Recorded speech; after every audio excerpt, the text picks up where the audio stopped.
नमस्कार, अस्सलाम वालेकुम, सत श्री अकाल।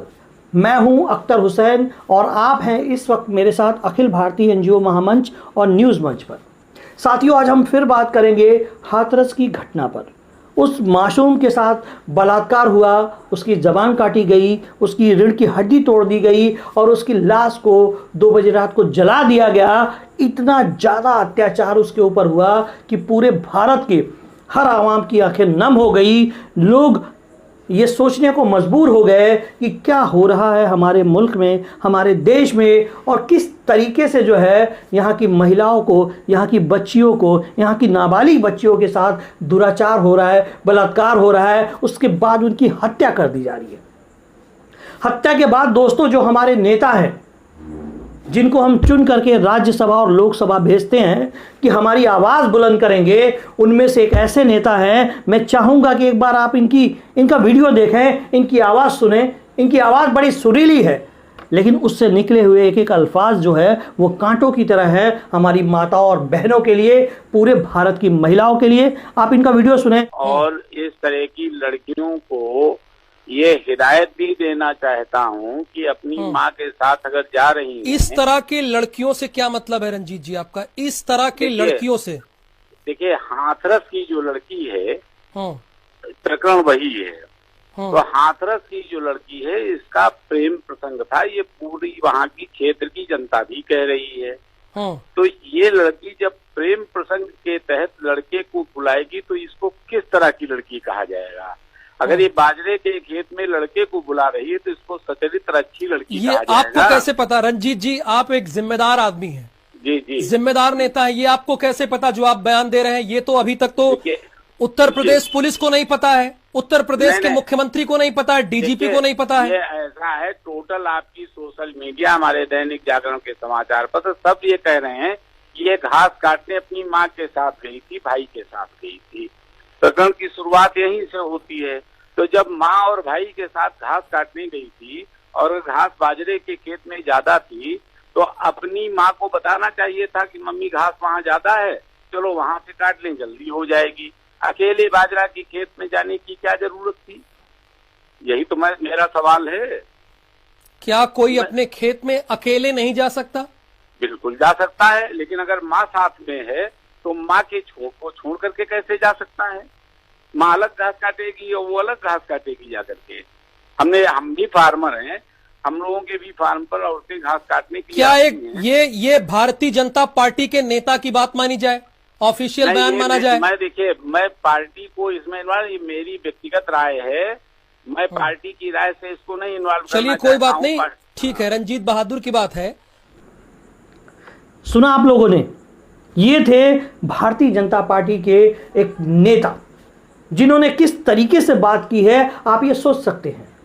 क्या आपको नहीं लगता कि इनकी बातों में नफरत की बू आ रही है? क्या आपको नहीं लगता कि इनकी बातों से ऐसा लग रहा है कि सरासर गलती सिर्फ उस लड़की की है? क्या आपको नहीं लगता कि ये समाज को गुमराह करने का काम कर रहे हैं? मैं आप सभी लोगों से पूछना चाहता हूं, चाहे वो भारतीय जनता पार्टी के नेता हो, चाहे वो कांग्रेस के नेता हो, चाहे वो आपके नेता हो, चाहे वो समाजवादी पार्टी के नेता हो, मैं उन सभी लोगों से पूछना चाहता हूं कि ये जनता आपको चुनती है, आपको राज्यसभा और लोकसभा भेजती है कि आप हमारी आवाज़ को बुलंद करें, हमारी तकलीफ़ों को दूर करें। लेकिन जब वही नेता जीतने के बाद, कुर्सी पाने के बाद ऐसे अल्फाजों का इस्तेमाल करता है मासूम बच्चियों को लेकर के, ऐसे अल्फाजों का इस्तेमाल करते हैं उन मासूम बच्चियों के बलात्कार को लेकर के, ऐसे मासूम बच्चियों के ऊपर छिटाकसी करने वाले ऐसे नेता, हमें लगता है कि इनका बहिष्कार करना चाहिए। जनता इनका बहिष्कार करे। अगर दोबारा से ये चुनाव मैदान में दिख जाए तो इनका स्वागत जो है वोटों से नहीं, किसी और चीज़ से होना चाहिए। मैं आप सभी से कहना चाहूँगा कि आप लोग अपने अपने क्षेत्रों में अगर सांसद और विधायक चुनते हैं तो इस बात का ध्यान रखें कि जब आप बुरी स्थिति से गुजर रहे थे, जब उत्तर प्रदेश में रोज रेप और बलात्कार हो रहे थे, जब उत्तर प्रदेश में रोज नाबालिग बच्चियों के साथ दुष्कर्म हो रहे थे, जब उत्तर प्रदेश में रोज दुष्कर्म के बाद हत्याएं हो रही थी, तो ये नेता उस वक्त किस तरह का व्यवहार आपके साथ कर रहे थे, किस तरह का स्टेटमेंट ये दे रहे थे और क्या बताना चाहते थे मीडिया के जरिए आम जनता को? तो मैं आप सभी लोगों से कहूंगा कि और आइंदा से अगर चुनाव हो तो ऐसे नेताओं का बहिष्कार करें, ऐसे नेताओं को अपने दरवाजे पर टिकने मत दें, ऐसे नेताओं को वोट मत दें, उनको बहिष्कार करके समाज से बाहर करें। क्योंकि ये लोग हमारे समाज के लिए, इस मुल्क के लिए, इस प्रदेश के लिए बददुमा दाग हैं और ऐसे दागों पे जो है वोट का निशान नहीं लगाया जाता, नोटा बटन दबा के इनका बहिष्कार किया जाता है। बड़ा अफसोस होता है, मासूम बच्चियों का बलात्कार होता है, उनकी हत्या होती है, उनके पक्ष में बोलने के बजाय, उनको इंसाफ दिलाने के बजाय, अपराधियों को सजा दिलाने के बजाय ये इस तरह की भद्दी टिप्पणी करते हैं। ऐसे नेताओं से क्या उम्मीद करेंगे आप? इसलिए मैं भारत की आवाम से यह कहना चाहूंगा, भारत के हर बच्चे से यह कहना चाहूंगा, हर महिला से यह कहना चाहूंगा कि अगर कहीं भी मुल्क में किसी भी बच्ची के साथ दुराचार होता है, अगर कहीं भी मुल्क में किसी बच्ची के साथ बलात्कार होता है, तो आप सब लोगों को आगे बढ़ना होगा। आप सब लोगों को मसाल लेकर उसके हक की बात करनी होगी। आप सब लोगों को उसको इंसाफ दिलाने के लिए संघर्ष करना होगा।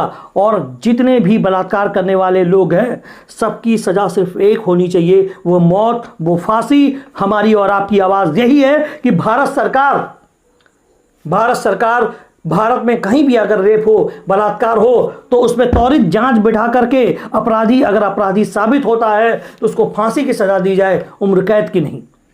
मैं अखिल भारतीय एनजीओ महामंच से, न्यूज़ 1 से मोहम्मद अख्तर हुसैन आप सब लोगों से एक निवेदन करता हूं कि अगर ये वीडियो आपको अच्छा लगे तो प्लीज़ कम से कम अपने व्हाट्सएप ग्रुप के 4 दोस्तों को आप ये वीडियो जरूर शेयर करें, हमारे चैनल को सब्सक्राइब करें और हमें कमेंट करें, अपनी राय दें, ताकि हम आपके लिए और अच्छी से अच्छी खबरें ला सकें और सच्चाई और ईमानदारी के साथ आपको खबरें दिखा सकें। एक भारत नेक भारत। जय हिंद, जय भारत।